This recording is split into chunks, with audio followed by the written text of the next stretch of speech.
Good evening everyone, and apologies for the belated start to the Canadian Grand Prix here for GPVWC Super League. My name's Simon Smith. As ever, I'm never alone. I've got Mr. Simon Melhuish, my ever-suffering sidekick, on the cameras extraordinarily. Well, I endured train delay, lates from works, rain shower on the way here. I'm sweaty and soggy like a moose, and we're away on the formation lap, and it's bone dry at Canada despite the threats of thunderstorms. It is a CSG 1-2 on the front row, with Lewis Redshaw taking this one ahead of David Fiddick. Harley Hamlet an excellent third for Hawkeye, ahead of Nick Rowland, fourth for Simcraft Midnight Motorsports. Guergo Boldy is fifth for Hawkeye. Then the two Newell zones, Toby Davis ahead of Augustin Canapino, 6 and 7. Davidus Missilis is 8th for Red Archer, good showing. Tom Vandervoort 9 for Nijo, and he's a top Nijo here today. Ahead of Mikhail Tumala, 10 for Green Stripes, again showing great form. 11's Tommy Hagan for Red Archer VRT.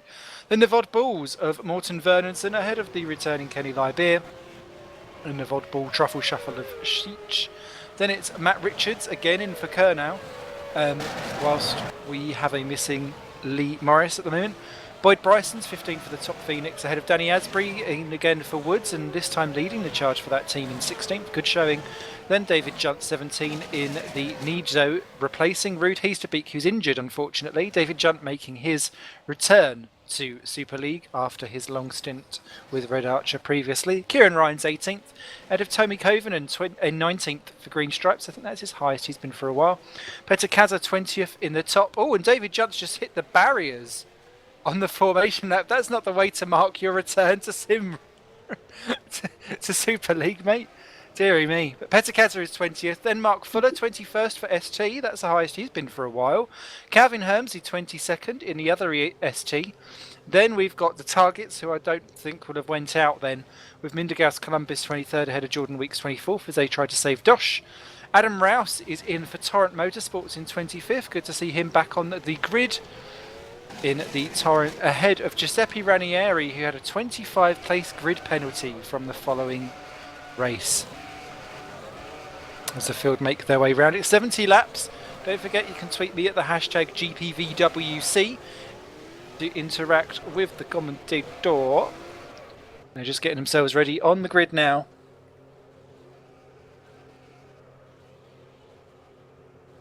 I think it's going to be a very interesting race, this one. Lots of people wondering how this one in particular will fall, and it's always a driver's attack track, so it should be interesting. Something's going on at the back. Here we go, now come the lights.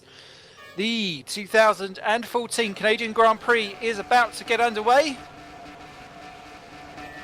Now, Fidux away initially off the line. Better Hamlet is really bogged down, and that's going to be problems behind. Already a crash on the start line. It's Junt spinning round, as is Columbus.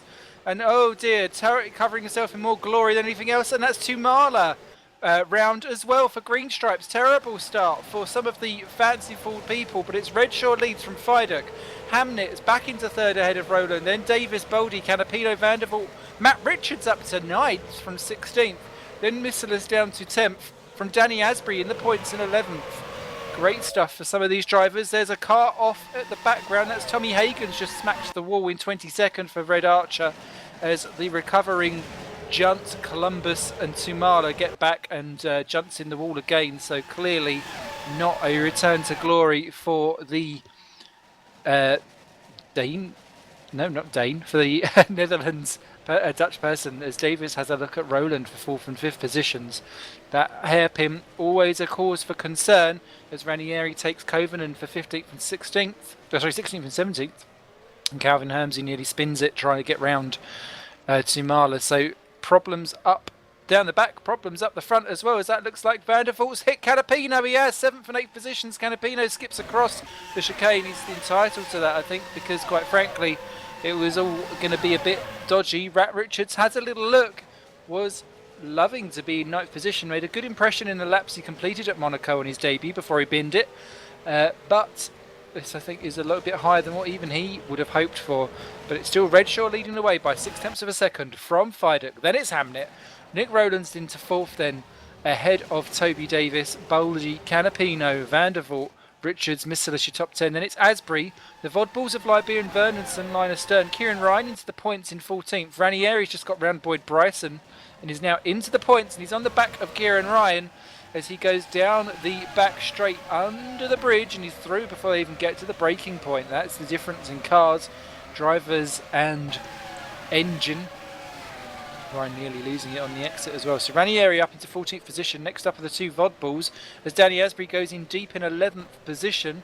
As does Matt Richards to some extent, but Asbury recovers that one well. Liberia and Vernonson are there. Covenant is just losing out to Boyd Bryson in 15th and 16th from a failed overtaking manoeuvre as well. Up front, is that Davis and Rowland in trouble? Yes, it is. Rowland takes the shortcut across the chicane.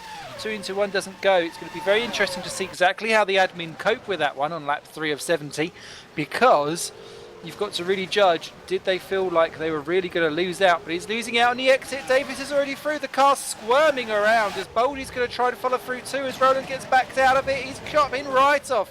Boldy, very little room, but it's very much 1 by 1 through there, not 2 by 2. No Noah's Ark on this circuit. So Rowland stays in 5th position now as he drops down, but he's had a very torrid time through the end of sector 1, and he's going to be on his back foot down his back straight.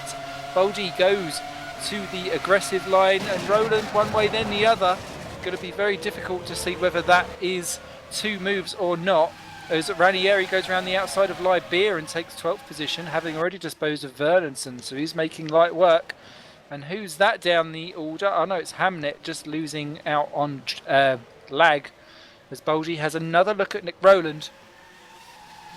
He's making his car extremely wide. He's just got to make sure that he doesn't do the double move, which is so easily done. Behind, who's that pinging out? That's Canapino having a go to keep back Vandervelde. And indeed he does so to keep in 6th position as Boldy has another look at Rowland. Much better exit, side by side they go. Hawkeye versus Midnight. Down into turn 1. Rowland's got the inside line. Contact behind though between Vandervelde and Canapino. Vandervelde gets back on the racing line. That grass is slipperier than it looks because you just carry on. So he's done the right move there as Boldy has another mini lunge at Rowland. It's never a good move to go there. Richards is also defending from Misselis and Ranieri, who's behind, as Hamnet again lags out for me. But he is still running in this race at the moment. And is that problems for Ranieri? No, he's through on Misselis for 9th position. Great move there at the end of sector 1. Next up will be Matt Richards in that car now. He's currently showing in 8th position, but will be 9th really when Hamnet rejoins in that 3rd. Yes, he does.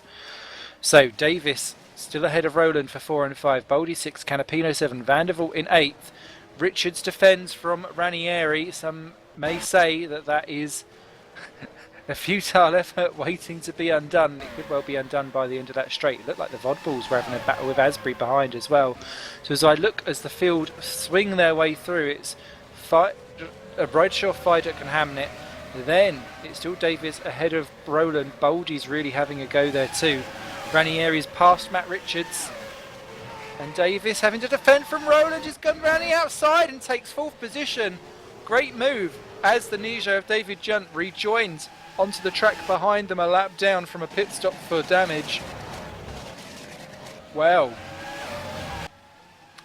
Rowland then re-attacks, takes 4th position back, and Davis now under attack from Gergo. Boldy is trying to go around the outside.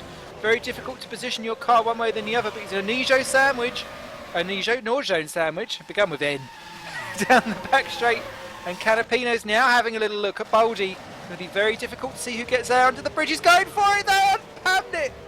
So Boldy goes off, trying to recover, and he'll lose momentum down the straight. Indeed he does. Canapino goes through. Can Thomas Vandervelde do anything to stop him?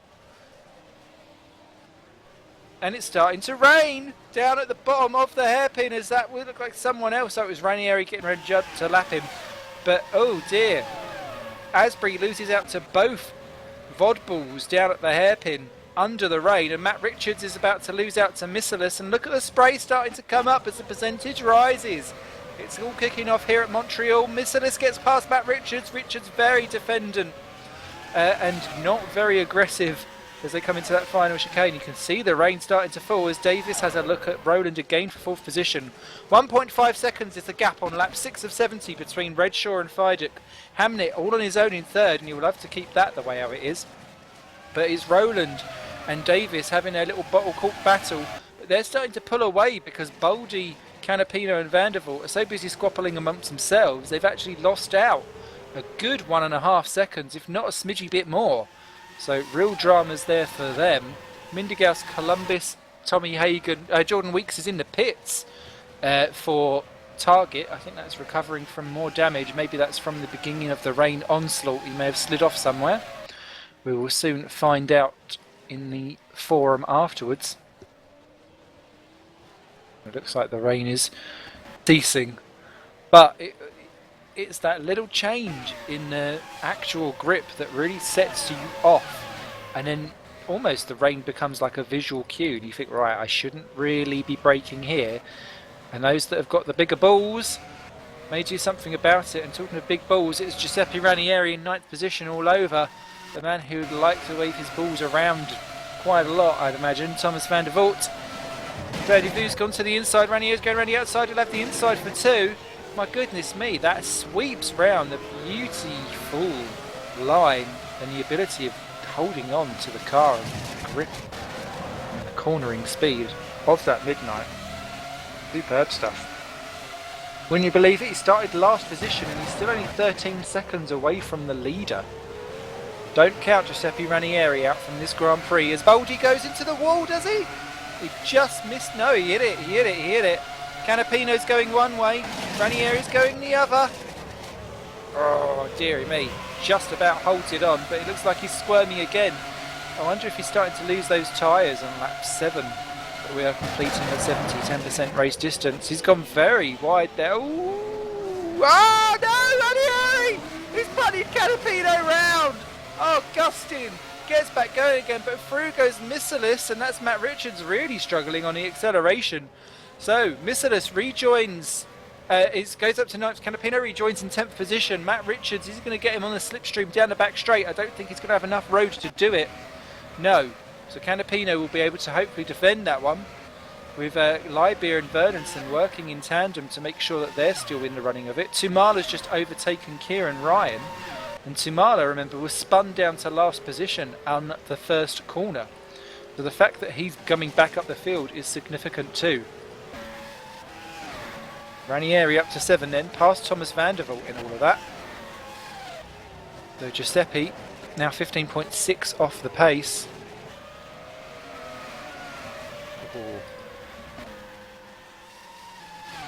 Get some fires are stoking. Calvin Hermsey's just lost his front wing and is coming into the pits from 22nd position from what was probably actually his most competitive showing so far this season, which is a shame for everyone's favourite backmarker. He really does play the Simon Smithy role on track here at Formula Challenged.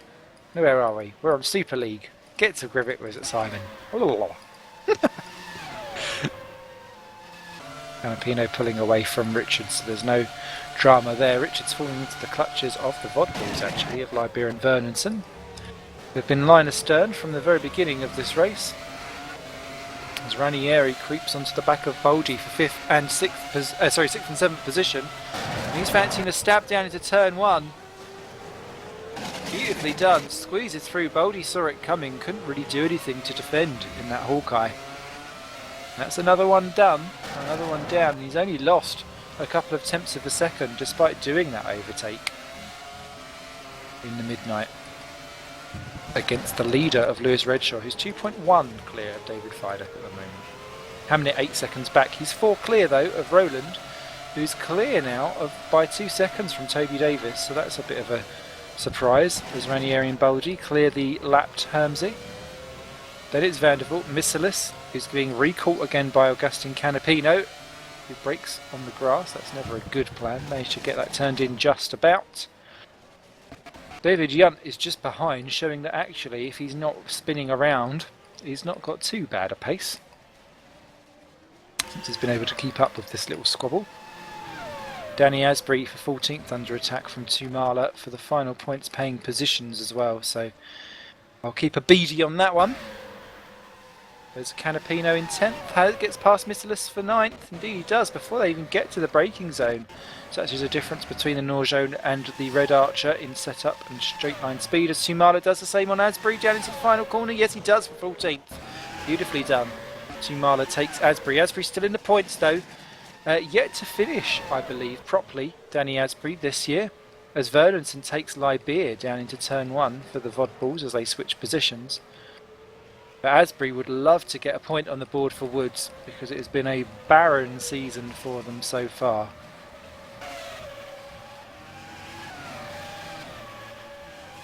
Gauss Columbus has also been lapped in the Target.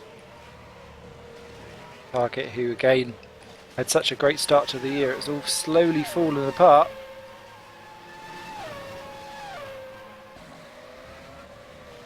Fired at Camnet, your top 3. Who's that changing position? Ah, it's Hamnet with his Australian lag. Not really helping himself. Adam Rouse on his Torrent Motorsports dive in. Hopefully he had more than the 10 minutes of notice for this race than what he did last time. We'll soon find out as Helmsy's in the wall. It's the wall of champions. Oh, and he's just been hit by Matt Richards, I think, from behind as well. Either trying to get out of the way or not, but yeah, he is out. Mindegas Columbus is just disconnected. That sorts that one. Yeah. Calvin, not really a champion to be going into the wall of champions, but he thought he'd taste the glory all the same. Back up front, Davis under attack from Baldy. Ranieri through and up into 5th position, 15.7 seconds behind. He's closing down Redshaw and Vidoc.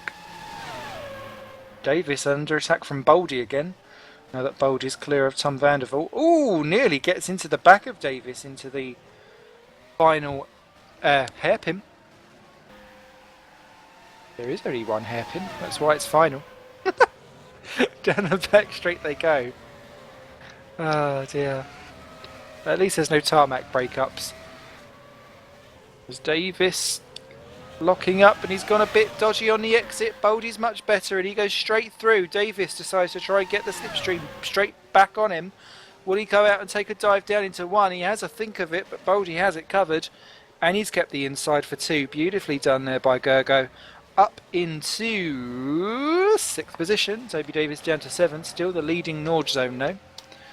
As someone swaps positions, it's Morton Burns. Oh no, it's Tumala and Liberia, 13th and 14th side by side. Tumala gets round Liberia, who's busy trying to deal with Matt Richards, who's been passed by Morton Vernonson. So the one VOD ball goes down, one goes up, and there's a David Yunt in the middle. He needs to be lapped. So it's all a traffic jam. Asbury just keeping touch behind. David gets out of the way. Tumala and Liberia continue on their little scrapperoo. But Tumala, with his top 10 qualification, I think he's not too far from actually being back in there despite having that spin. Morton Vernonson, surprisingly, is actually on the prime tyres. Only he and Adam Rouse have gone for that. So the fact that Morton Vernonson is ahead of his teammate, Kenny Liberia, I think it speaks volumes about what Morton's doing today with his pace. As Mark Fuller goes a lap down, as does Jordan Weeks. So we're starting to collect the back end of the field. Oh, as the two Phoenixes nearly take each other out down at the final turn for 16th and 17th position. That was Boyd Bryson overtaking Kieran Ryan. That would be an own goal.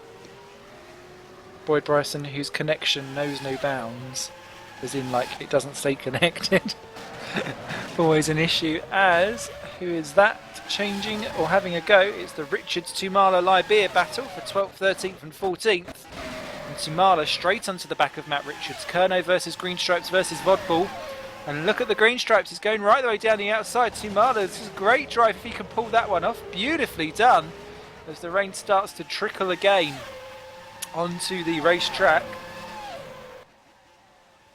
Yamala's through. Is Libia going through as well? No. Matt Richards gives him the room though. Oh my god, he gives him so much room. But he's going for a wider exit, but it's not really paid off for him. And Libia there tucks back in again. Look at the rain trickling down. You can see the track getting darker and darker. Oh, that's a bit too aggressive onto that side. But if Richards can keep it, no, Libia's trying. That looked like that could have been horrible, but Libia has got a good head on his shoulders. And he ensures survival. Will he do down into turn one though? Ooh, no! Contact between the two. Smack! Famous last words from Smithy. And yeah, near contact. Oh! What a squirmy worm there from Matt Richards, who keeps just about ahead. Libia's going for it again! Side by side, beautiful action from the pair of them. As is it Fiduk's been off the track? No, he hasn't. Sorry, he's lagged out. But, my goodness me, Libia gets through on Matt Richards, and I don't think Matt's done yet. Look at this. Down the outside as the rain stops. That's a bit of grass that Matt Richards will take to. No, don't rejoin ahead. No, know your place. That was a bit of a weird one. Easy tactics don't always work. They clearly did not there. As Ranieri pulls onto the back of Nick Rowland, there's an Adam Rouse between them. One feels that that might be an easy shuffle round in terms of teammate strategies. And actually, to be fair, Rowland has reeled in Harley Hamnet. Harley currently clinging onto the podium slot, which would be amazing for him if he was able to do that. It's looking increasingly like a challenge with both Midnights reeling him in. Baldy is a fair bit back and is busy battling Davis more than anything. Vandervalt's got to watch out because Canapino is running him down now that he's passed Dividus Missilis. Vernonson has got Tumala now for company, with Libia still got Richards there, and Asbury's there too. Boyd Bryson's caught onto the back, as is Kieran Ryan. And Petacazza, despite having a Torrent Motorsports car that is really underdeveloped, clings on in 19th position. A further 5 seconds back.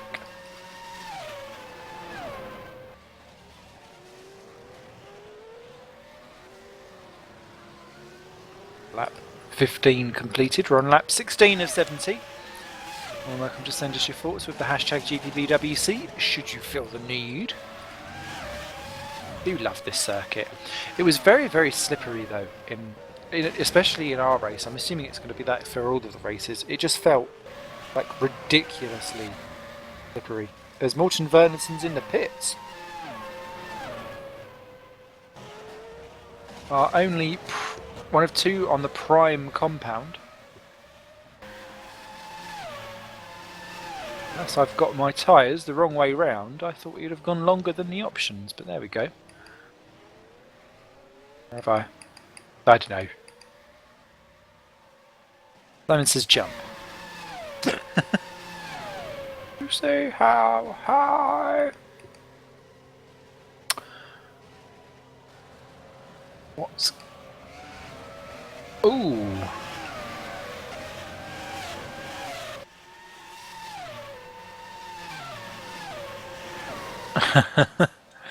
Well, we knew that truffle shuffle was going to happen. So up to 4th goes Ranieri, down to 5th goes Baldy, and it looks like we've got more drama behind with Tom Vandervoort and Augustin Canapino.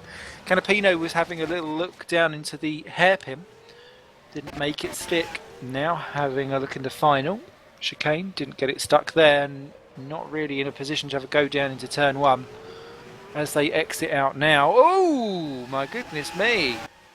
Shake that rack. That would have been an impressive 18 plus.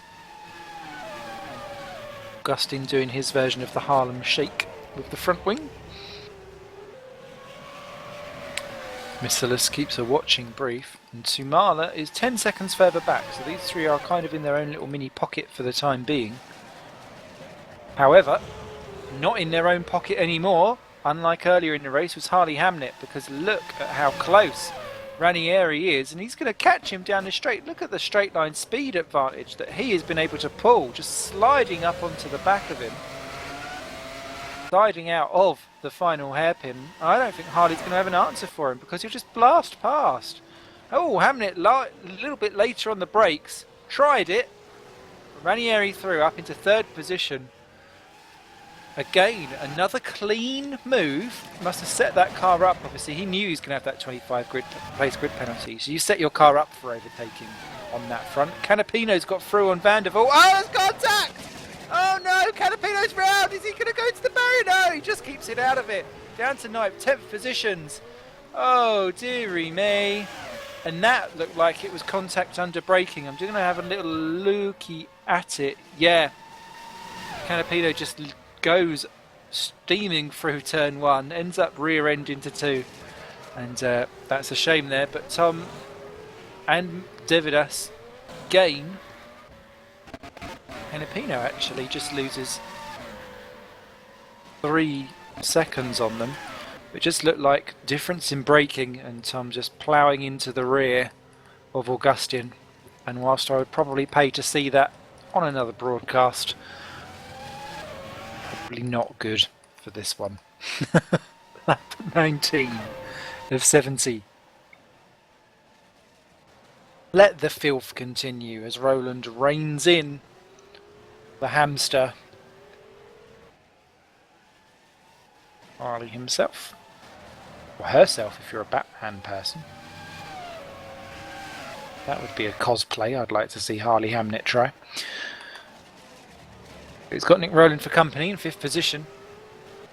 Everyone bar Mindergas Columbus still running, amazingly. Good to see. Boyd Bryson pits from what was 14th position. So a couple of people are stopping. Mikhail Tumala was the other one.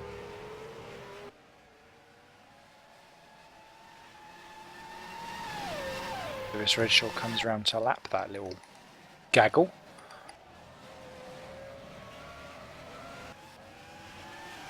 That pops Petakaza temporarily up into the points. Bryson rejoins in 18th position behind Morton Vernonson. That looks like trouble for someone. Who was that?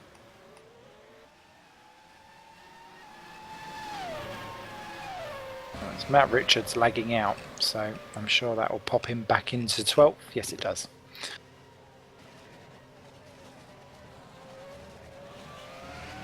Up front, Redshaw 6.3 seconds over David Fiduk. Not sure where that gap suddenly has sprung from. It was 2 and a bit earlier, so I don't know if David's had a mistake or caught some back markers with issues. He's not really dropped off his times particularly. He had one lap where he was 1.3 off his best, everything else is under a second. It just appears that Redshaw is kicking into a new gear with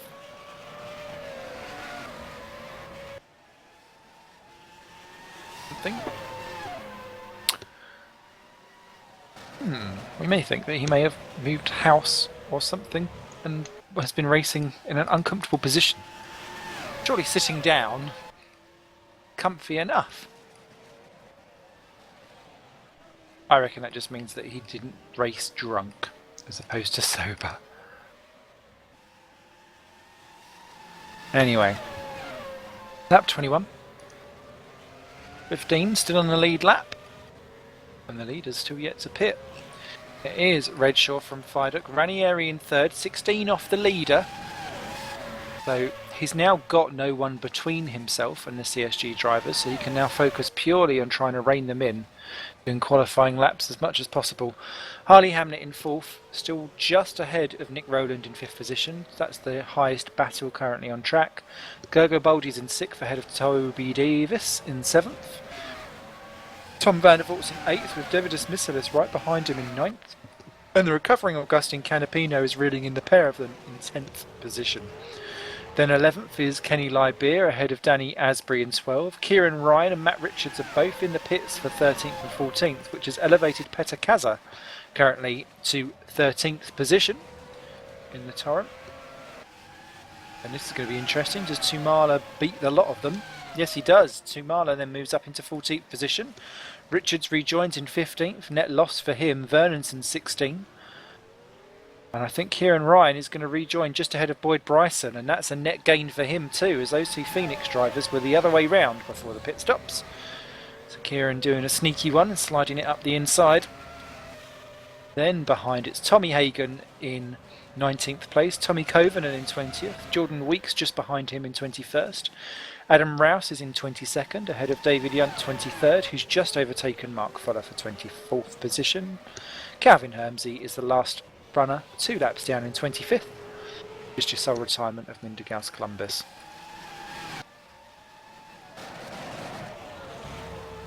Rowland is getting closer, 7 tenths currently the gap between the pair, with 6 tenths between Vandervoort and Missilis. Missiulus? Yeah, I don't know. Either way, I just keep on wanting to say syphilis, which is not the real word, Simon. Put it out your head. Syphilis is not a disease.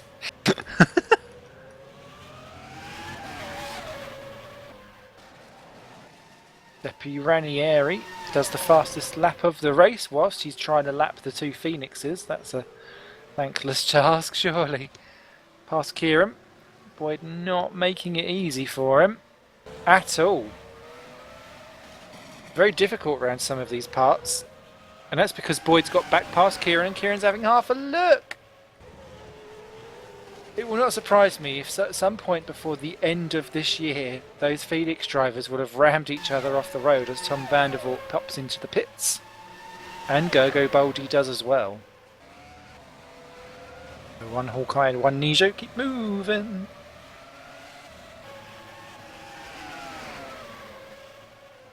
Where they rejoin, Boldy has rejoined in 9th, just behind Canapino actually. And Tom Vandervoort is rejoining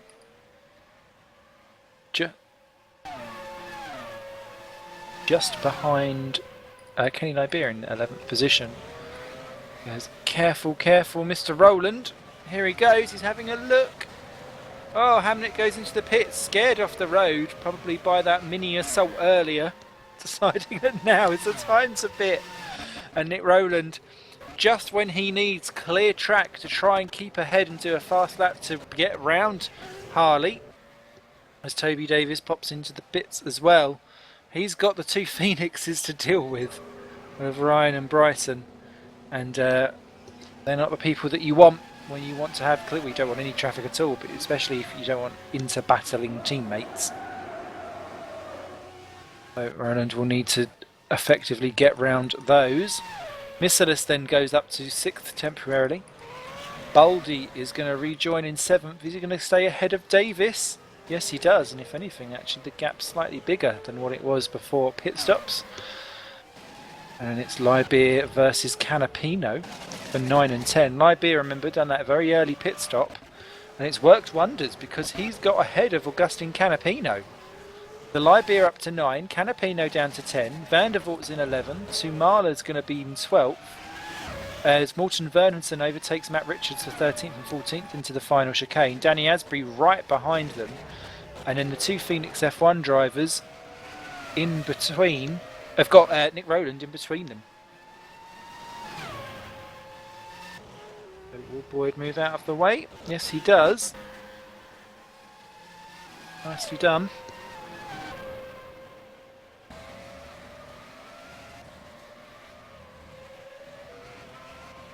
But Harley went for the option tyres again. He has got completely clear track, unlike Nick himself. Interestingly, Tom Vandervoort has gone to the prime tyres. He's the only person so far to have done that on their first pit stop. As the rain begins to trickle again, and that's someone off the... Oh no, it's David Missilis in the pits. I thought he was off the track there for a second. And he is going to rejoin ahead of Liberia by the looks of it in 8th position. Or is he? No, Liberia sneaks through. So Libby is up to 8th. He's raking in all of the positions at the moment. Beautifully done. No one can kill Kenny at the moment. He's got a top 10 as Vernonson's round from 13th in the Wall of Champions. Matt Richards and Asbury just avoid him. That was a lazy spin over the sausage curb. It looked like he wasn't quite committed to the corner himself. What a shame for Morton, because that's Bryson goes through. And now he's out of the points. Kieran Ryan's clearly gone off the track as well, because he's lost out about 10 seconds to his teammate. So problems in the rain for Morton Vernonson, and that's dropped him out of the points. How quickly do things change? So Redshaw, Fiduk, Ranieri, your top 3.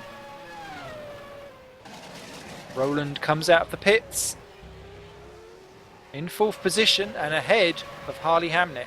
Great stuff. Well clear actually, Nick. That has worked out nicely for him. But Hawkeye, I think, will happily take a 5-6 if they can hold that.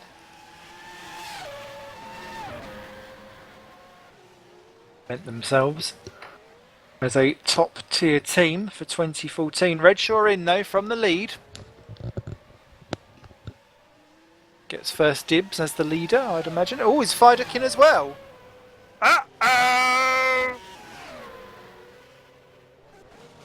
And he can't! Oh, look at that! Oh no! David! Why do they do this? We had this before with people shuffling boxes side by side. It just doesn't work. Only do it if it's peeing down the rain. Ranieri in as well. And he must be trollololling because look, he can see Fiduk just ahead of him. Oh, David, what have you done? Do not follow in like Fido. Fido the Fiduk. Oh dear. So that has just played beautifully into the hands of Lewis Redshaw, who, not the first time in the last 2 races, has benefited from David Fiduk's pit lane woes. Last time it was a speeding penalty through the pits, and that lost him the Monaco lead. This time he's just helped hand Redshaw an even larger advantage. And now he's got Giuseppe for company 1.5 seconds further back. And Ranieri overall is still reeling in Redshaw, albeit slowly, but he is reeling him in. The gap between them 14.2 seconds. That's the smallest it's been for quite some time.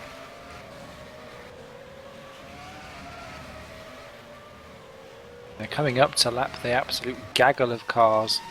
That is essentially Matt Richards, Danny Asbury, Boyd Bryson, Morton Vernonson and Petter Kaza with Kieran Ryan just on the back, as Tommy Hagan pits from 19th position for the first time this evening. 26 that he starts. We're on lap 28 ourselves. And here comes Giuseppe.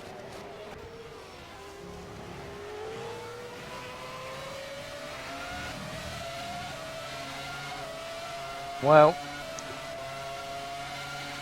look at that, instantly poking his nose out. It's sometimes best to get past someone immediately, essentially. Just dive through, just as Matt Richards has done on Danny Asbury for 13th position off your screens. Fiduk has another look. Libya in the pits, which loses him his 8th. Here comes Ranieri then, onto the slipstream of Fiduk. What can he do down the straight? Needs to get it done because they've got the Vernonson-Bryson battle just up ahead. Jinx one way. That's his one move. Ranieri just stays on it. Oh, he's gone in deep. Over the sausage curb. That's the one that I clumped and spun round on my second race. It's so difficult to take your avoiding action and not then just have your own accident. Or maybe I'm just cack. Could be the latter. But Ranieri, discretion, the best part of valour there for that one.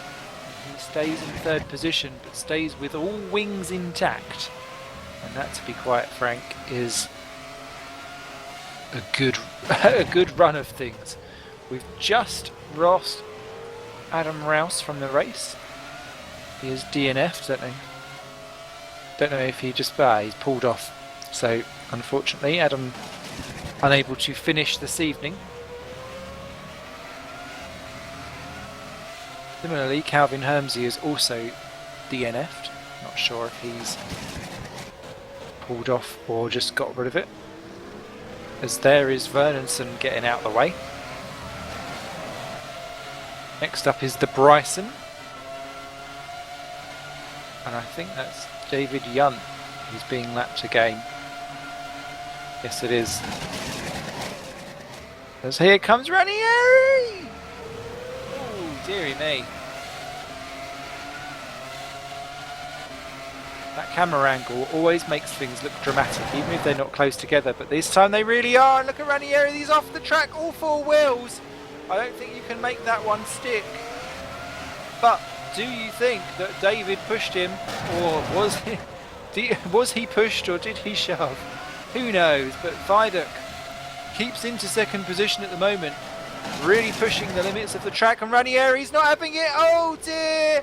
Oh no! All of the hotheads, and this just lets everything fall into the hands of Lewis Redshaw, who's now 15.6 seconds clear of that squabble, and Ranieri's got it all to do again onto the back because Viaduct's got round David Yunt. Vernonson's in between them. Obviously he'll clear them relatively quickly, will Ranieri. But such a shame.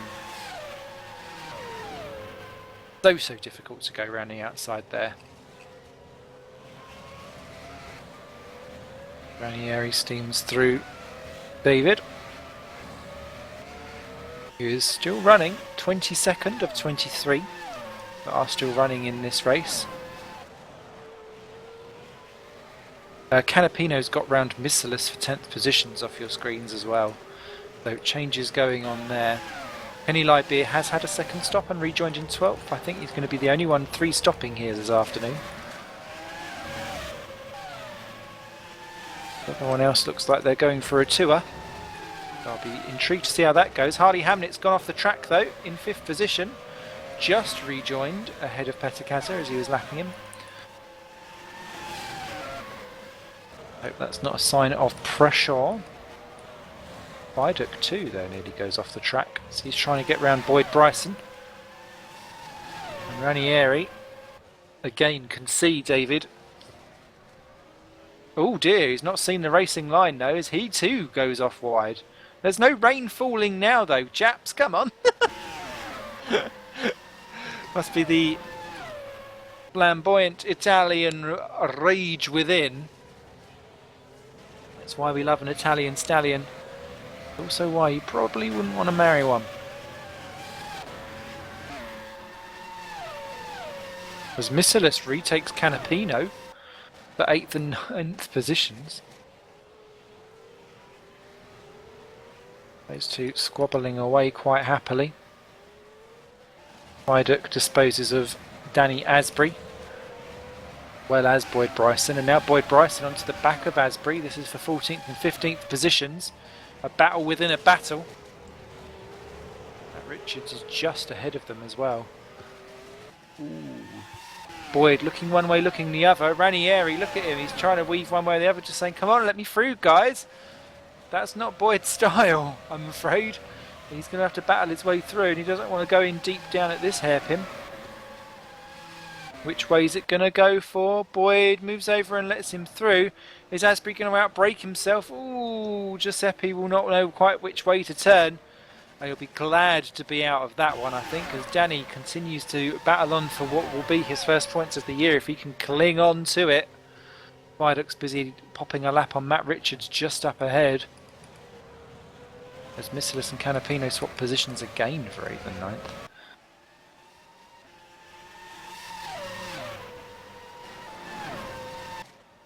Great action up and down the field here at this Canadian Grand Prix. If you want to get involved, head over to GPVWC.com. Get yourself signed up. Great place for the race. The top tier on lap 33 of 70. And it's Redshaw, 17.5 clear now of David Viaduct. Giuseppe Ranieri is a further 2 seconds back in 3rd place. I think Roland a further 8 back in 4th. Arlie Hamnet's just 2 behind him in 5th position, so he's not letting Roland go. Then it's Gergo Baldi in 6th. Toby Davis is in 7th for Nord Zone. Missilis and Canapino, currently, that is the order of 8th and 9th. We'll see how long that stays for, because they're inseparable in the Red Archer and Nord Zone. Tom Vandervoort, Top Nijo in 10th position. Then it's Mikhail Tumala in 11th. Kenny Libby is in 12th. Matt Richards is in 13th for Kerno. Woods is Danny Asbury in 14. Boyd Bryson for Phoenix in 15, with Morton Vernonson right on the back of him for 16. Is he going to have a move? No, because Bryson's busy having a look at Asbury. They're all about to overtake each other. That's never going to work. Petter Kaza is in 17th position for Torrent Motorsports. Kieran Ryan 18th in the Phoenix. 19th for Tommy Covenant. Is this Vernonson having a go? No, he backs right out of it. Battle for 14, 15, 16. Tommy Covenant's 19th for Green Stripes. Tommy Hagen 20th for Red Archer. Jordan Weeks 21st for Target. 22nd is ST's Mark Fuller, because David Yunt has just retired in the Nijo. It wasn't the most startling return to the Super League. I wonder if he'll get a second go. We wish Ruud Heesterbeek the quickest of recoveries. Don't know what he's injured on. I just heard that he was injured. No one should feel pain, especially if it's Simracing related. Look at this: Asbury, Bryson, Vernonson, or Wernonson. I don't know why I've decided to call you Vernonson. Wernerson. But Morton, quite like to L-Mort a couple of positions, get himself back up the order again, I'm sure.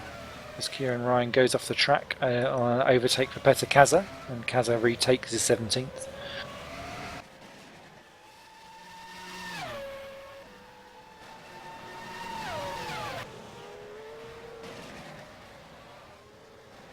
Approaching half distance on the Canadian Grand Prix.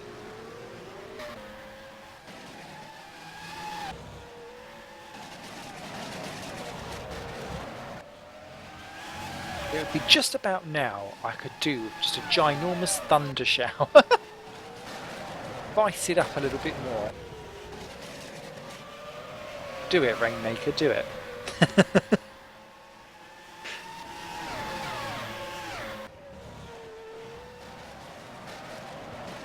It's great to see Danny Asbury in 14th, actually soaking up the pressure. He had a lot of bad luck. A lot of torrid behaviours as Nick Rowland gets round Vernonson on the back of this battle. I mean, it's not too far behind, so always an opportunity to make an overtake whilst you're letting the front runners through to be lapped. I know I've lost a few positions doing it. I've gained a few as well, as Giuseppe Ranieri's left the game. Oh my goodness me, he's disconnected. Ranieri disconnects from Midnight Motorsport. Absolute shock here at the Canadian Grand Prix, and that has absolutely helped CSG's Lewis Redshaw and David Fidek, who were looking like they could well have been in trouble, especially Fidek. Roland then moves up into 3rd position. Hamnet is still there in 4th as Vernonson and Bryson come to blows down at the end of Sector 1. Vernonson backs out of it.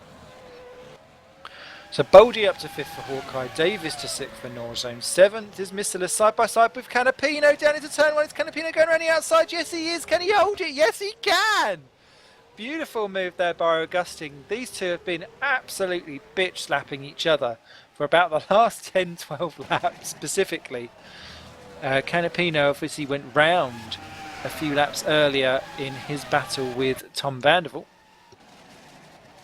They've both cleared him quite comprehensively. Vandervoort is on the prime tyres against these two on the options, but these two have kind of pulled away anyway. Missilis is still there. Then it's Tom Vandervoort in 9. Mikhail Tumala is closing him down in 10th position thanks to tyre compound changes, and possibly that Tumala in that green stripes is really dragging that car into places we've not seen it for quite some time in these last 2 races. Lybeer on a 3-stopper is 11, ahead of Matt Richards 12. Asbury's in 13, still ahead of Bryson and Wernonson. Have we lost Jordan Weeks? Jordan Weeks has crashed out. His pedal failed for Jordan Weeks. What a shame. Suddenly we're down to 20 runners and riders in this race. Mark Fuller 3 laps down in that ST, but still going. ST like to pick up the points at weird opportunities as Bryson and Morton nearly come to blows again for 14th and 15th position.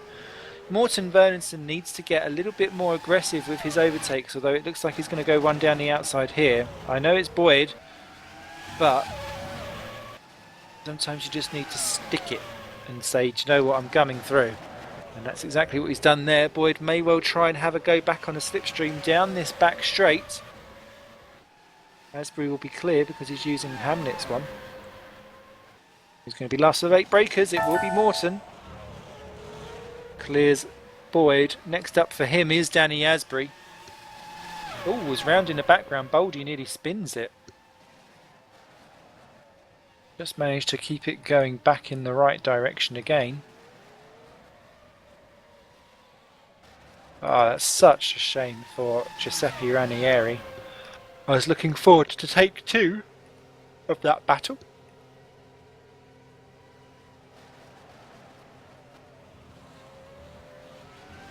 Interestingly, it's not for points, but Covenant and Hagen, the battle of the Tommies, is going on for 18th and 19th. Tommy Hagen's taken a long time to recatch back up Covenant, but he's going straight for the inside. Red Archer versus Green Stripes, and he steams through. Has he gone in too deep? Because Covenant's trying to go for the switcheroo back through the inside. Contact in the apex of 2.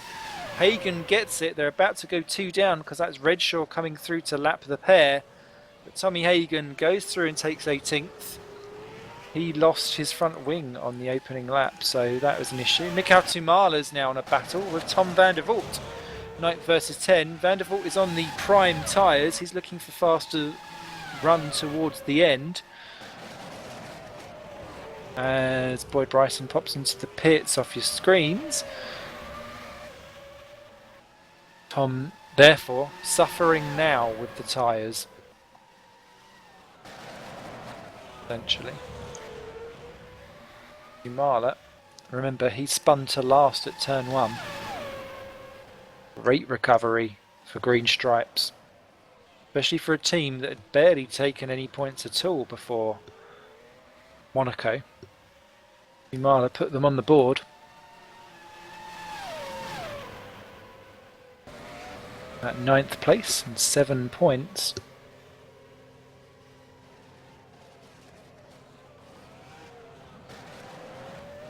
That put them 13th. Tumala though dives into the pits.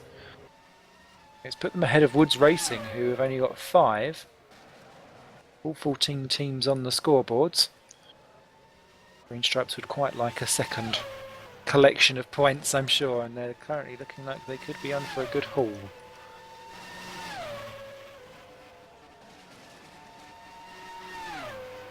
Ooh, Danny Asbury loses out to Morton Vernonson.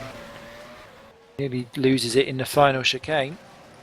It all going. Tumala rejoins just ahead of the Wernerson and Asbury battle. That'll come interesting when Kenny Lybeer does his 3rd stop, I think.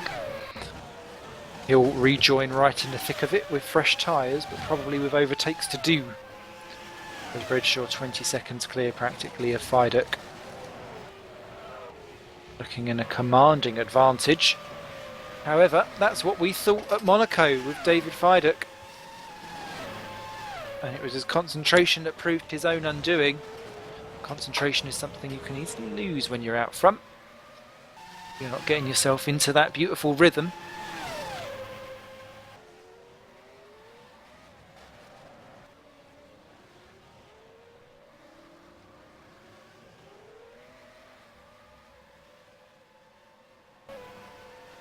The Canopy Noah Missalus battle continues. That's the furthest they've been apart, though, is just over a second. Oh, and we've lost Hamlet. Harley Hamlet's disconnected too. Oh no, he's lost it from TeamSpeak 2.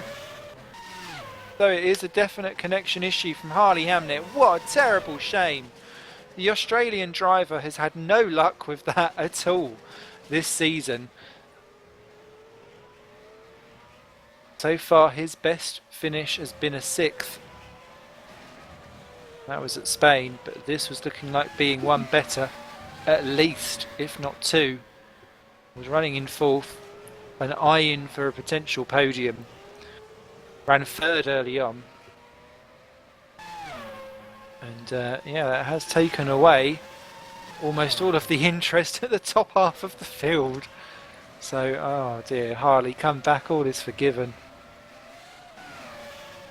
So, we're in for the long haul then, lap 42 of 70. This is where the commentary starts to veer off topic somewhat. Mikael Sumala closing down Matt Richards for 10 and 11. That looks like it's going to be a juicy one in a second. They got Bernardson not too far behind. What that does do though is pop Petter Kaza into the points for Torrent Motorsports. Petter doing a fine job in what is quite frankly a dog of a car.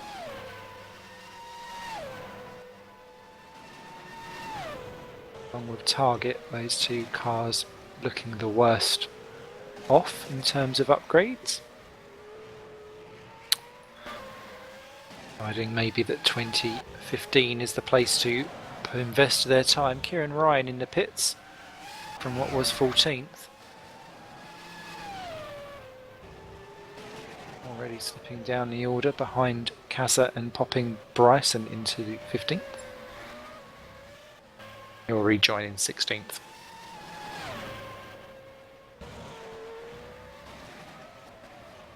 So Richards and Sumala then, 10 and 11. They're just getting around Mark Fuller, who they're lapping for their second time. Fuller is 3 laps down though, overall.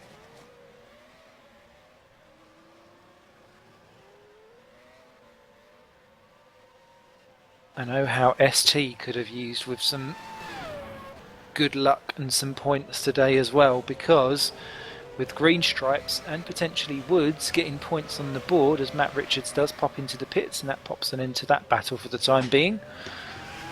ST are now looking a bit vulnerable with their 12 points. Phoenix are just ahead on 14 and Target are on 18. Now Target won't be scoring, Phoenix may score a couple which will pull them away from ST, but green stripes look like they could overtake them with Tumala, and Woods Racing will grow closer if Asbury can drag that car home. Who was the only Woods Racing driver to start. So Woods clearly in need of a second driver. You know where to send your resume, Ollie. Maybe if in doubt you could put your dog there as Casa takes Richards for 13th position. Matt straight out onto in the prime tyres and cold, and Kaza, a good opportunistic move up into 13th position, showing off his fine driving skills that are not showing the light of day at the top end of the field at the moment.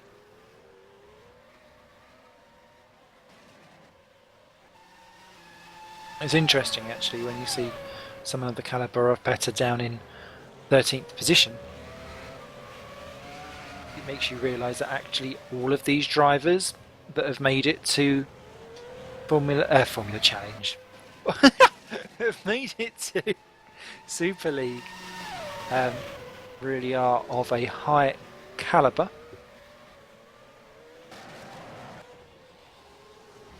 Regardless of exactly what their car's up to.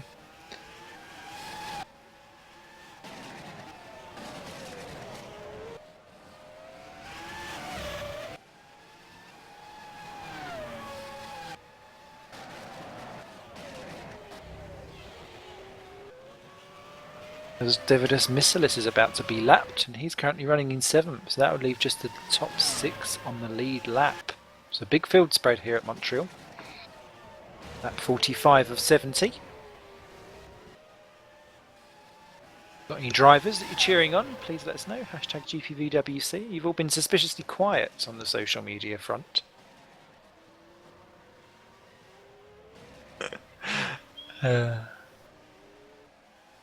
I'm assuming it's because you're all cozied. I ran home in the rain to do this. Wake up. Oh dear. I do need a drink though. So, If everyone can join me in an alcoholic beverage, I would be most delighted. As what was that in change of? It's like someone's lagged out or popped into the pits. So it's Morton Vernonson in the pits, as is Boldy. Boldy rejoins in 5th position, just behind Toby Davis. But Toby's yet to stop. Morton is going to rejoin in 12th position, ahead of Petakaza.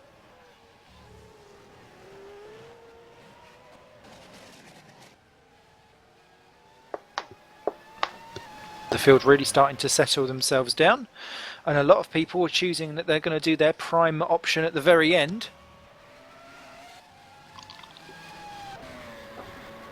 I've often questioned why people do their prime stint in the middle. I see Tom Vandervoort doing it quite often this year, and that's intrigued me. Gergo Boldy's doing his now as well. Ooh, friend. And Matt Richards has popped onto the prime tyres.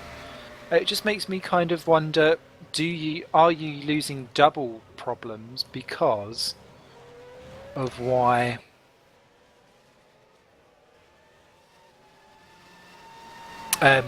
because you've got the tyres plus everything. James Kirk says apparently you're all in a YouTube chat. I didn't even know that there was a YouTube chat going on. Let's go for a little bit of chittle chattle on the old tubage. Where's my chums? Oh, there they all are. Ah, sort of hashtag then. As we continue on. So, thank you very much to Jason Muscat. Why are you not out there on tracks? I missed the Muscat and Junt collection that went on.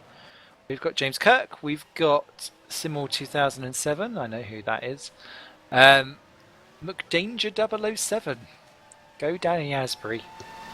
There's always one. And then we've got Rick Scott, Fran Lopez, Ben De Vries, Bob, Jose Quinas, Jeronimo, that well-known person, Repep F1, among many others. Thank you so much for joining us for this broadcast. It's great. Adrian Holm, I think I can see in there as well.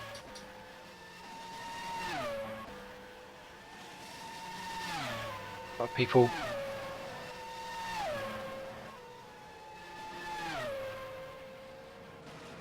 talking about the fact that Ranieri's now gone. Hagen versus Casa for 15th and 16th position. Tommy was getting very aggressive down the home straight, 15th and 16th then. Hagen's going to go to the inside. Casa not really able to do anything for it, or is he going to hang on Rani outside? Ooh, Tommy bounces over the curbs. But the Red Archer goes through. Kieran Ryan's right behind as well. But it's all kicking off as Danny Asbury, I believe they're pitting. Rejoining in 12th position. Bryson 13, Richards 14, Hagen, and then Ryan. Tommy Covenant misses the final chicane in 18th position. Mark Fuller still going in 19th. He is the last of our runners. Toby Davis is in the pits from 4th.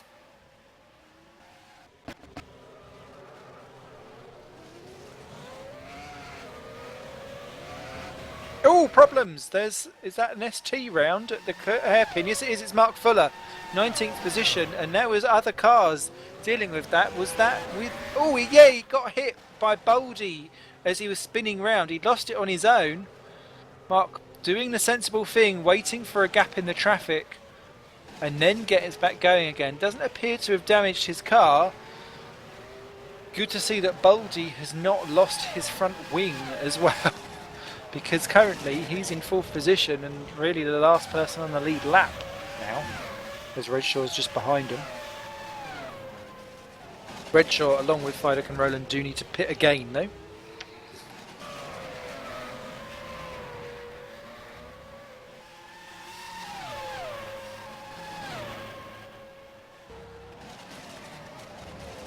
As Danny Asbury continues to battle Boyd Bryson for 12 and 13.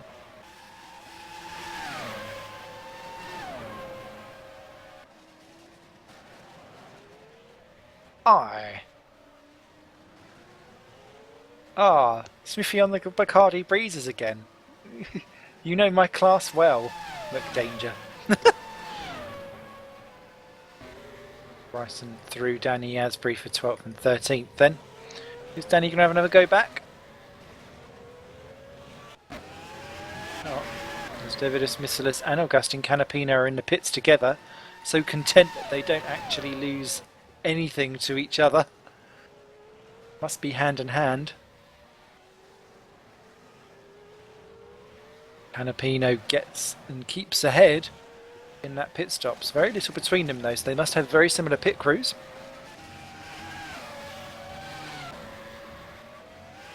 Redshaw is on lap 50 of 70, 20 to go. He's not popping into the pits anytime on this lap. Thomas Vandervoort is though, from what was 8th position, and he's gone to the option tyres. So clearly no one wants to actually stay.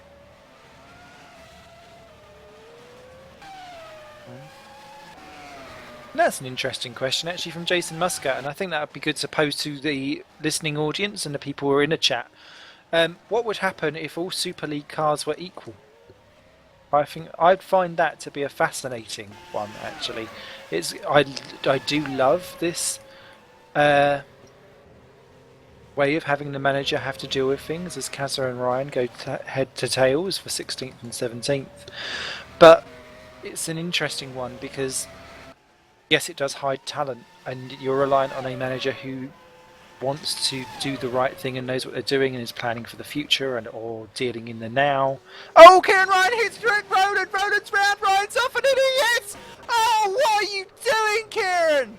Oh my goodness me, that was an absolute brain fade from Kieran Ryan. Nick Rowland hits into the back. He's in for a new front wing, as will need to Kieran Ryan and Petter Kazza, and that has ruined Kazza's chance of getting into the points at the moment as it stands. Oh dear. Nick Rowland then forces his pit stop early. He's cleverly gone straight to the prime tyres though. Out he comes in 3rd position, but that's really shown his hand, and now he's going to make those prime tyres last for 20 laps. He doesn't necessarily want to be on there. Looking at the replay, have I judged that fairly or not? Let's have a wee look at it. I'll just have a quick go. In fact, I'm looking at the live show of it now on the replay. That seems to be the easiest way of going for it. How far back is he coming? Ooh, oh no! To be fair, that was a long way back from Nick.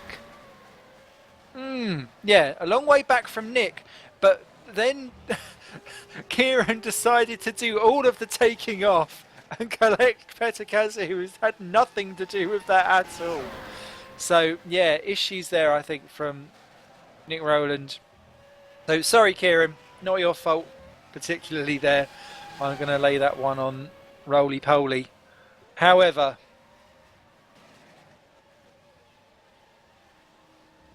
there we go. I'll give Kieran cuddles later. However, Nick Rowland is into the pits again.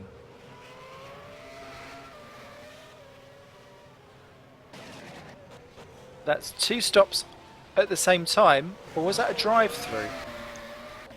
Did he speed in the pits? Interesting. Goes to from bad to worse for Nick Rowland. He's now in the prime tyres. Amazingly, despite all of that, still in 3rd position ahead of Boldy and Davis. Such is the amazing amount of advantage that Rowland has over everything. Ah, there we go. Nick Rowland doing a voluntary drive-through.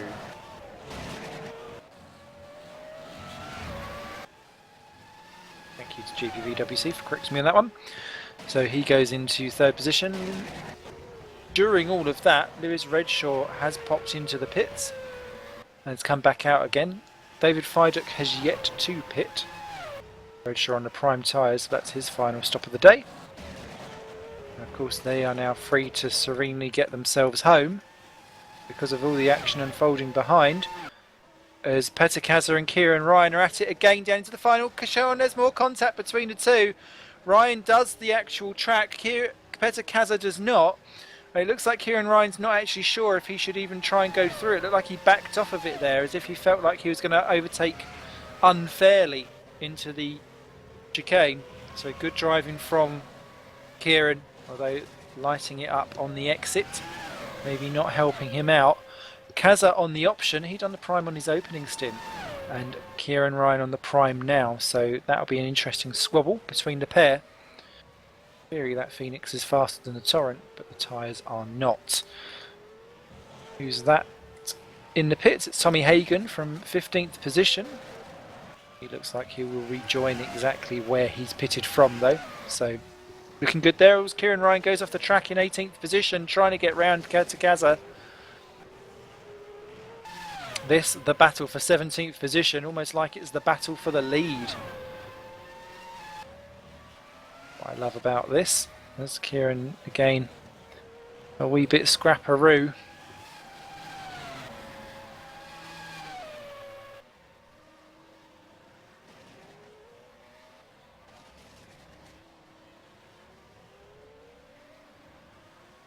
Kieran off again. Track's a good one. Anyway, I feel like I'm picking on him now. Let's move on to someone else. La la la. 19 seconds, the gap between Fiduk and Redshaw now that Fiduk has pitted. Roland 48 seconds back in third then. Gergo Baldy fourth, 105 off the pace. Toby Davis in fifth, just about unlapped, 111 off the pace. Actually, Lewis coming round just behind him, like he wants to lap the Nord zone. Missilis is a lap down in 6th position for Red Archer. 7th is Augustin Canapino. He is a little bit behind Missilis now after their squabble. Kenny Lieber in 8th for Nord zone, and he's going to have to pit again. I think he's still got one to go in that oddball. It's always great that someone is trying a different strategy. Only time will tell if it's actually worked out. Tom Vandervoort is in 9th position and just behind him actually. Mikhail Tumala's in 10th place, not too far behind him. Morten Vernonson is in 11th and quite a long way back. So actually, to be fair, if Lieber does pit again, he will lose 2 places to Vandervoort and Tumala. So that will be interesting because he'll be on fresher tyres, maybe able to go again. The Vernonson is in 11, then Boyd Bryson is in 12th for Phoenix, 13th Danny Asbury for Woods. Could he actually bring the car home? That's going to be my dip driver of the day if he manages to do so. Matt Richards in 14th place for Kernell, not too far behind Asbury, but he's on the prime tyres. Looking like he wants to unlap himself from Canapino. I don't think that will happen. 15th is Tommy Hagen, also on the primes, but in the points for Red Archer, ahead of Tommy Kovanen in 16th for Green Stripes. He's yet to score this season. 17th, just behind him, is Petr Kaza. Kieran Ryan is in 18th, and he's quite a way back actually, so he must have proper spun it off in that Phoenix. He's now 3 laps down as Mark Fuller is in 19th place. Lieber in the pits now for Vodball. Fuller was 4 laps down, can't remember if I said that. Through goes Tumala. Through goes Vandervoort. Lieber last pit lane. He joins in 10th, well clear of his teammate. But on the prime tyres, and that may well settle his fate. But overall, he was kind of nose to tail with his teammate throughout qualifying in practice. You'd have to say that that potentially has worked for Kenny. It'll be good to have Lieber in the top 10. Do like a bit of diversifying of the old scorers.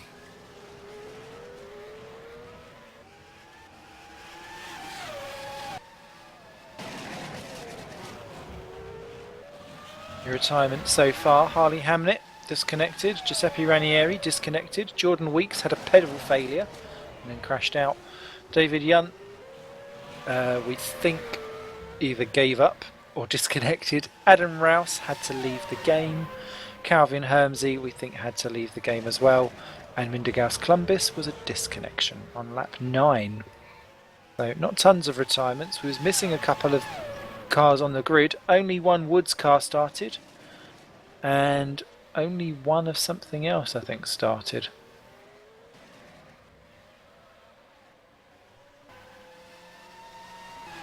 Only one Kerno. Yeah. So, don't forget, submit your CVs. Someone might be interested in that later.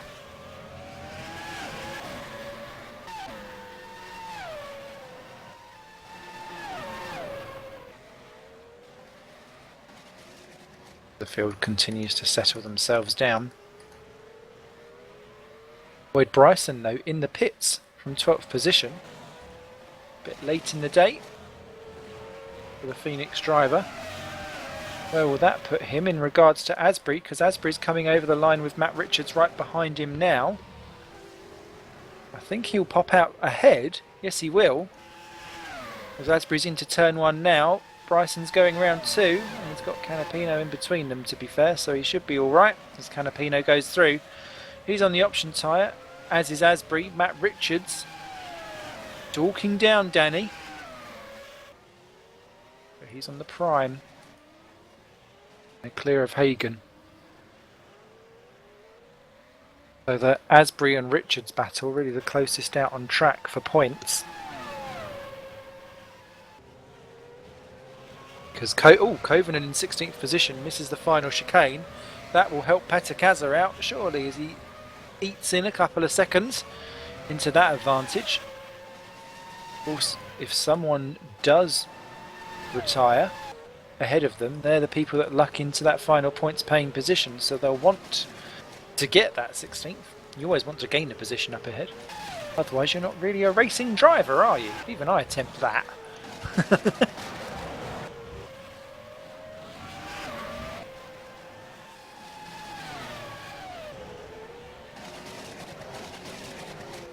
Oh, and I see James Johnson in the room.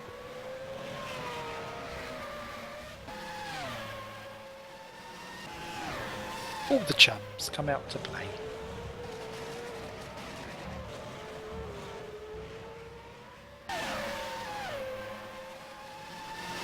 There's Kovenen with Kassa, 16th and 17th. Oh, Bernenson there trying to lap the pair of them. Nearly goes into the back of Kassa.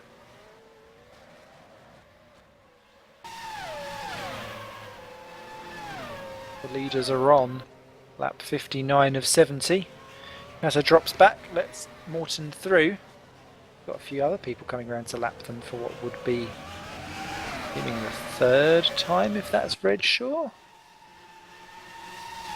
Yes, it is Redshaw behind them. So it will be the 3rd time that Kassa and Kovenen will be lapped. But it's just good to see Kassa in action, having a go. Former race winner.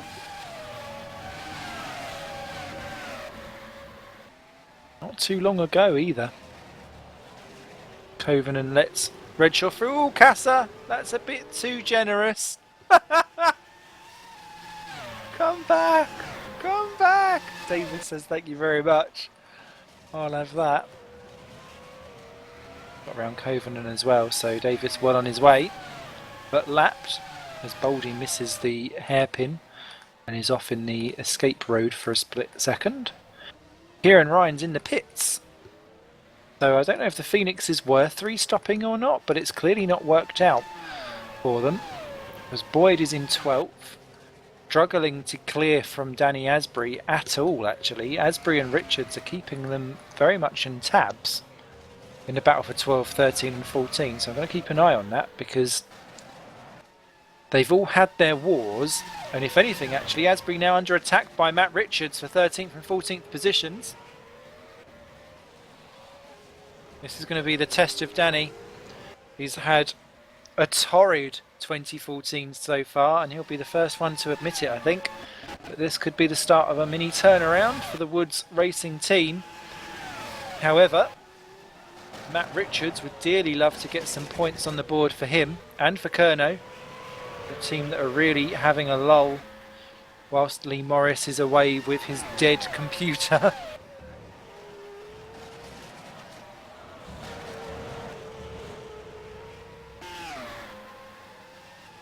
Hope you didn't buy it at PC World.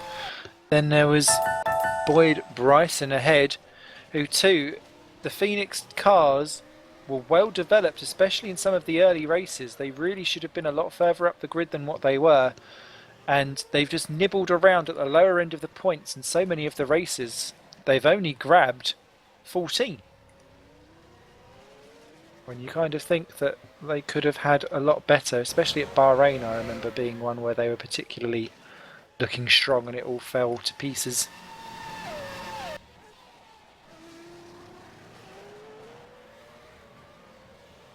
Now we've got this little squabble. Oh, Asbury goes in deep. Richards is having half a look on the exit. Asbury gets the throttle down just enough, but Richards, he's going to be right into the slipstream. Can he do anything or enough within the straight available? Oh, he's pulling out for half a look. Asbury doesn't even defend it. I think he's seen that one coming from before. Out from the final chicane. And across the start finishing line. The leaders are on lap 62. They've got 8 more laps of this torture. Can Asbury hold on for his points? And Richards hold on for his first points. Boyd Bryson. He hasn't scored since his 11th place at the start of the year. And that's mainly due to disconnections. So, will Boyd Bryson's connection hold out? There's a lot of firsts potentially.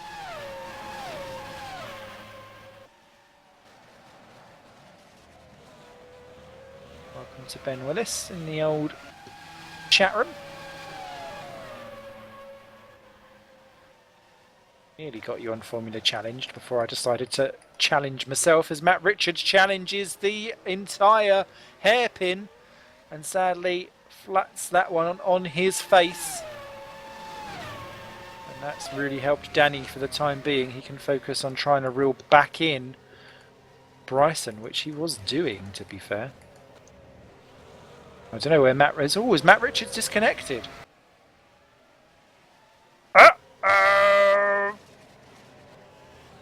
Yeah, he's gone for a swimmy with the fishes. And F1 cars don't want to go there. He's out. Matt Richards retires from the Kerno. Oh, what a shame. No points for the first time for his sim racing career in Superleague. Tommy Hagen goes to 14th. Whilst all that's going on, Petter Kaza has overtaken Tommy Kovenen. And that means that Petter will go up into 15th place.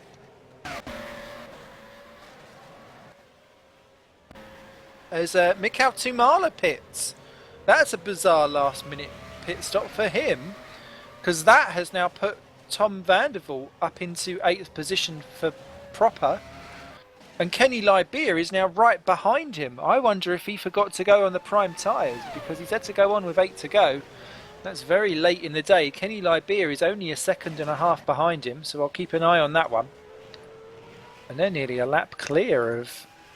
sorry, not nearly lap clear. Morten Bernenson is well back, so he won't be attacking anything. So we've got then the battles out on track in the closing stages. We've got Tumala versus Lybeer for 9 and 10. We've got Bryson versus Asbury for 12th and 13th positions. That's your lot at the moment.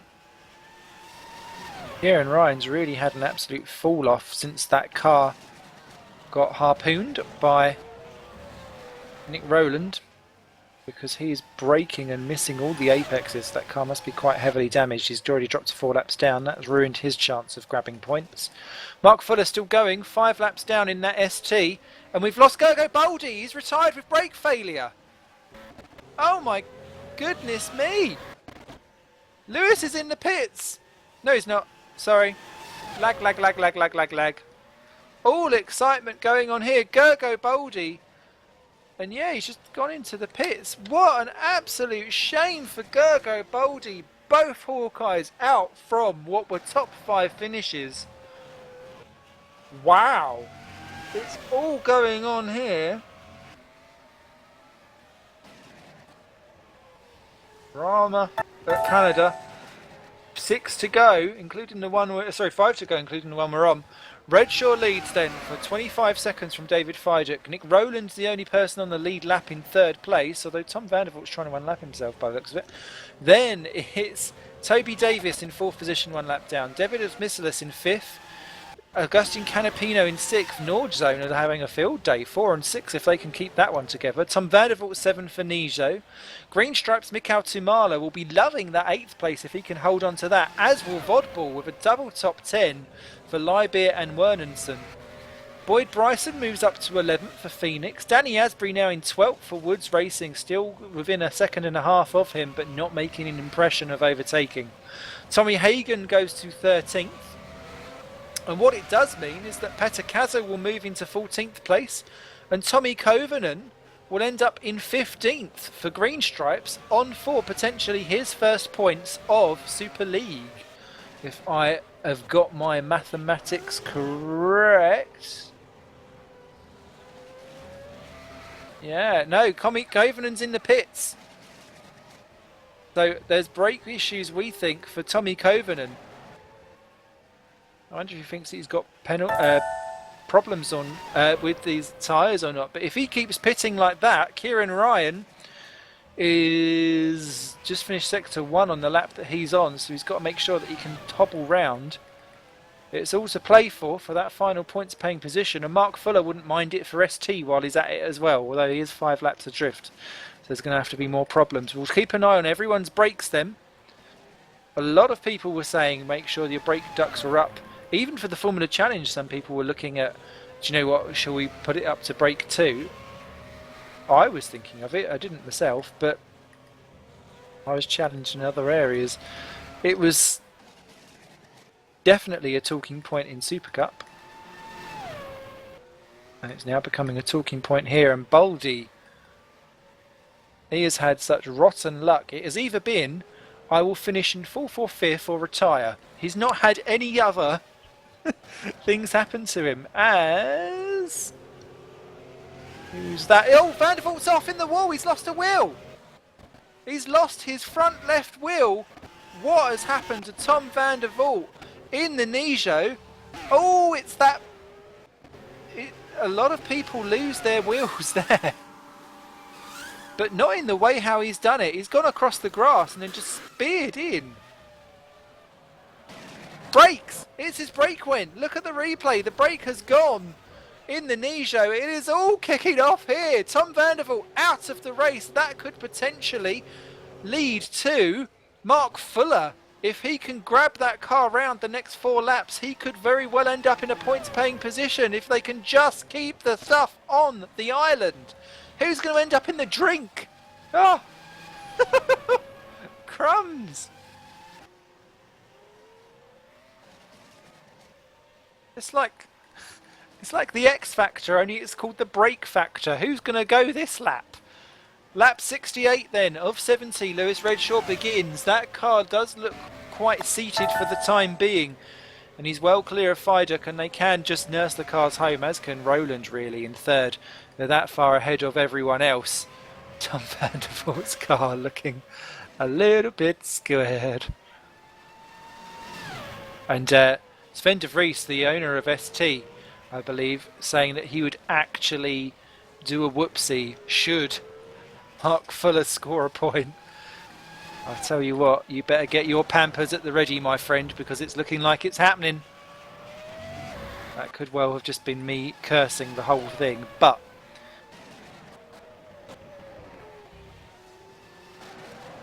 he just needs one more problem from another car in the next lap or 2 and he could do it.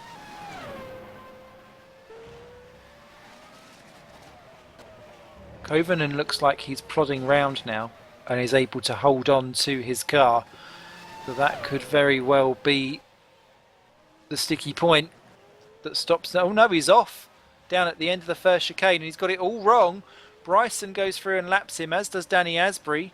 Kieran Ryan is closing him down, but I don't think it's nearly quick enough. Kovanen's making a good job of a car with very little brakes on, as Toby Davis is in the pits.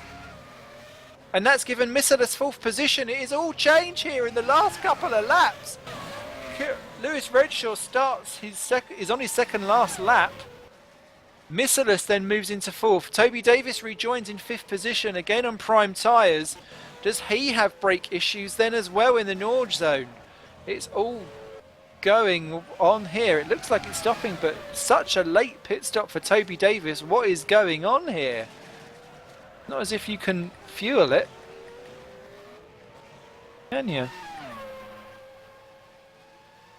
Bizarre. Kieran Ryan then up into 15th position now. He's got round Van der Voort. Fuller will have done that next lap. If someone's going to bin it, it needs to be now so that the STs can score a point.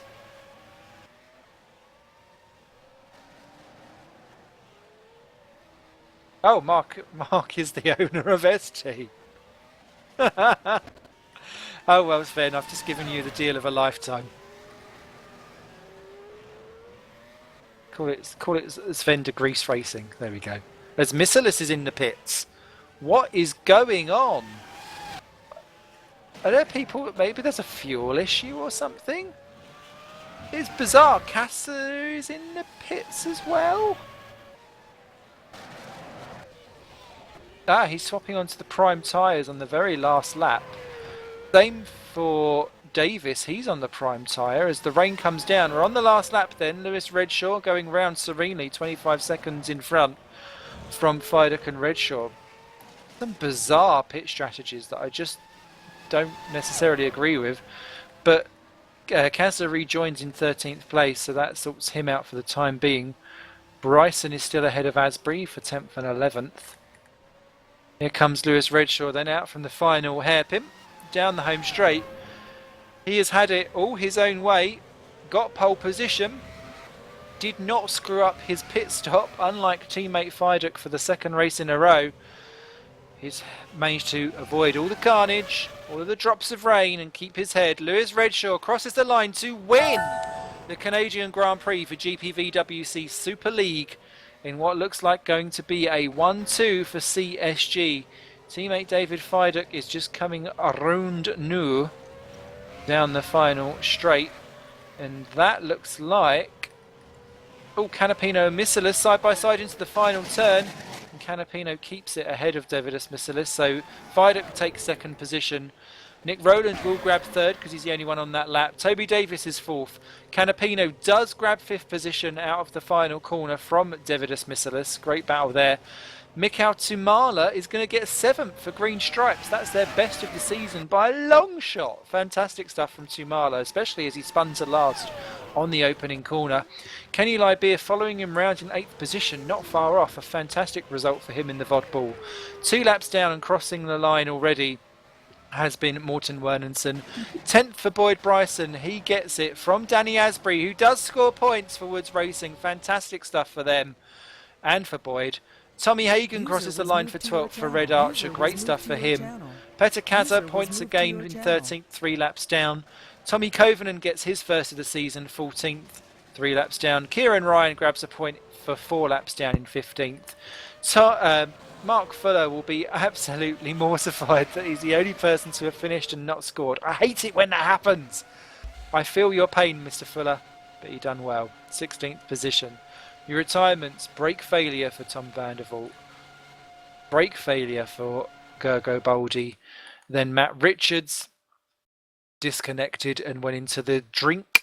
Harley Hamnet disconnection. Giuseppe Ranieri disconnection. Jordan Weeks was a brake pedal failure which caused his crash.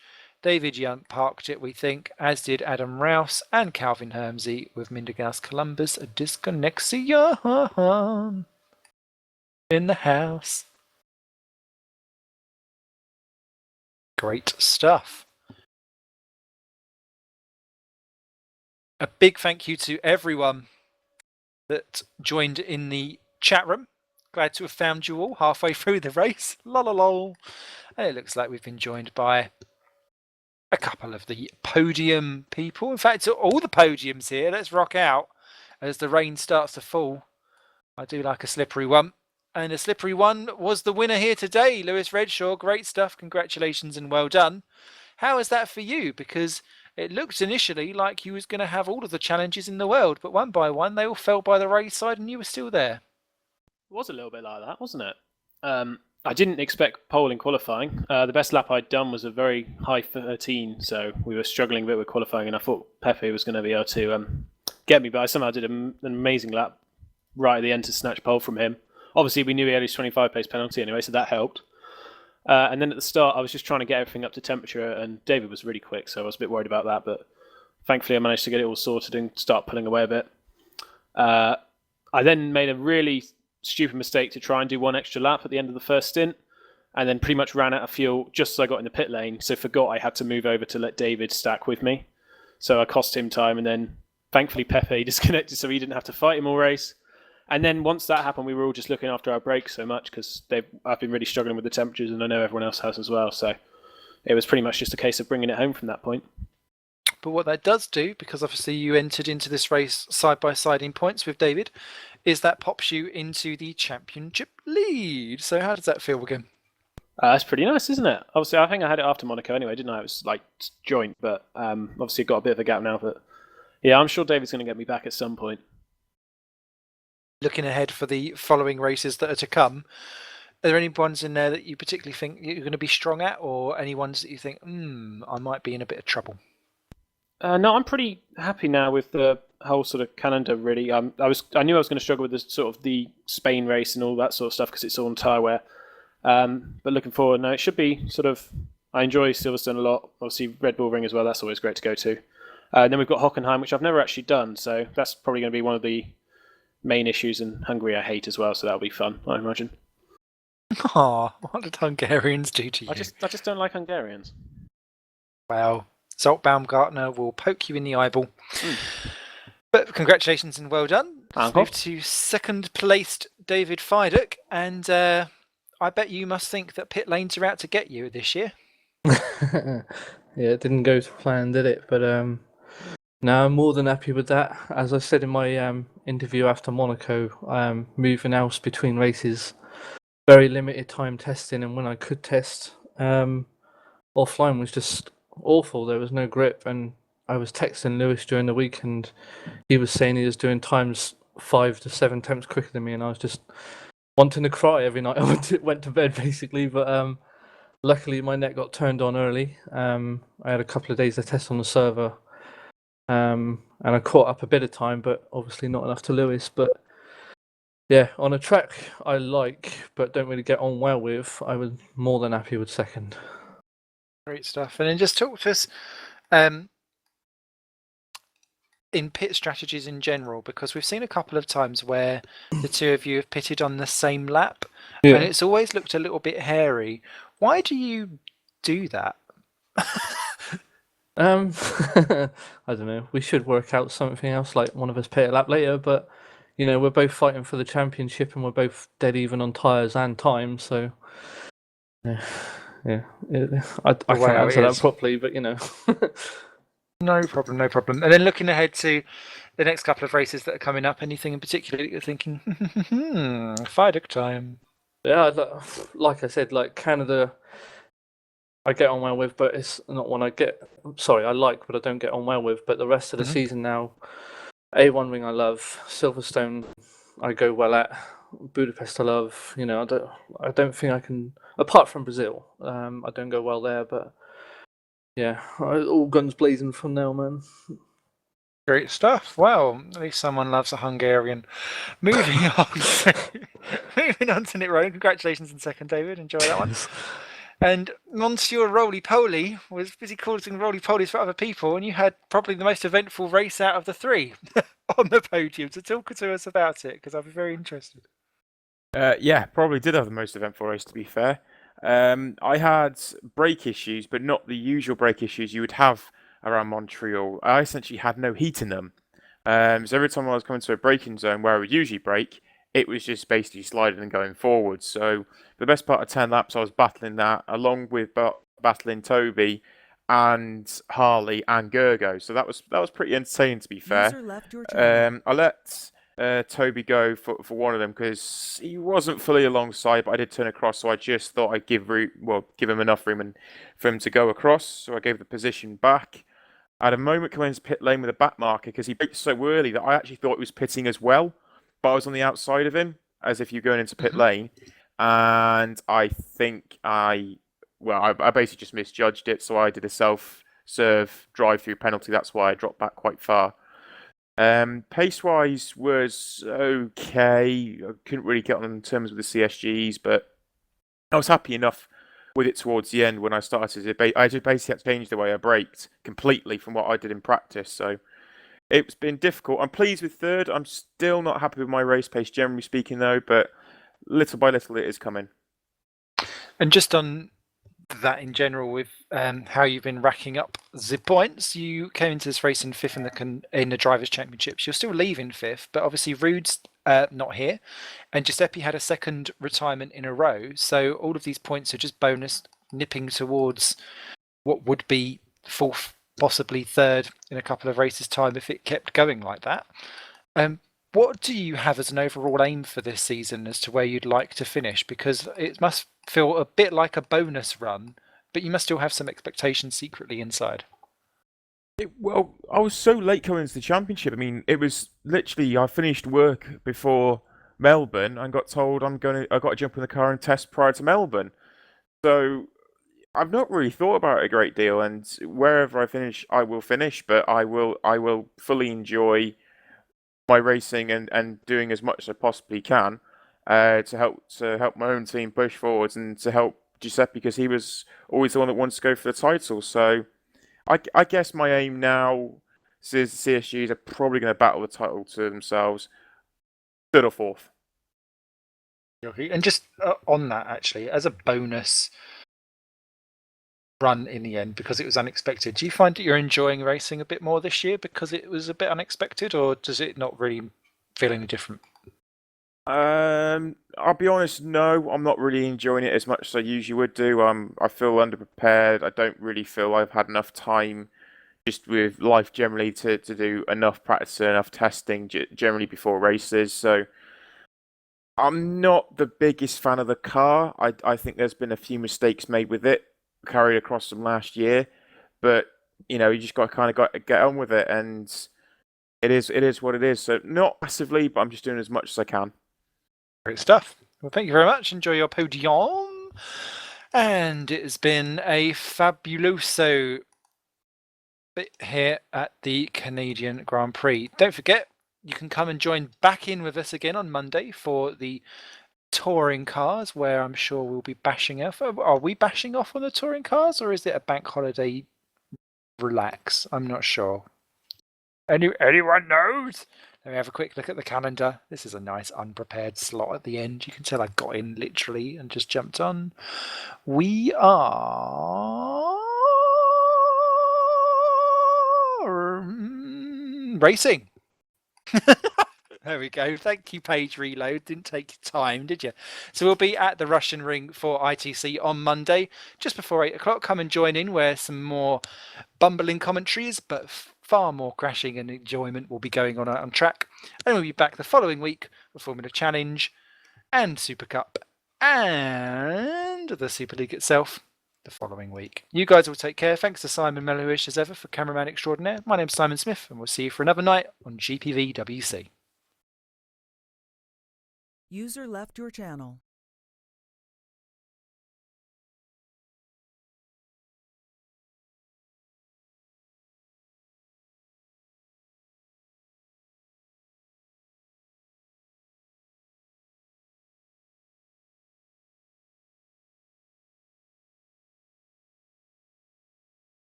I'm going to dive off because I need to eat something. You guys take care. See you soon. User disconnected from your channel.